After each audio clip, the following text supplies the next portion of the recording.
Kumuha ko ng kumpay para doon sa isa guys, yung nandun sa bahay. Isa lang yun nandun, inuwi ko. Nilagay ko lang muna siya sa silong ng bahay guys.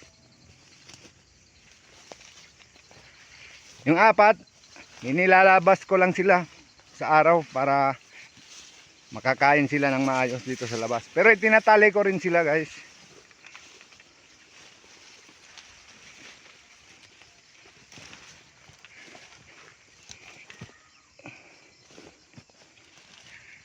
Kita rin lang dito sa amin guys, ayun lang oh.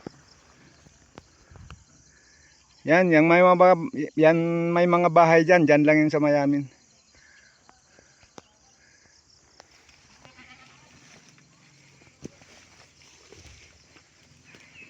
Andito pa yung mga alaga ko, hindi ko pa pinasok sa kulungan nila. Ayan oh. Apat lang yan sila dyan.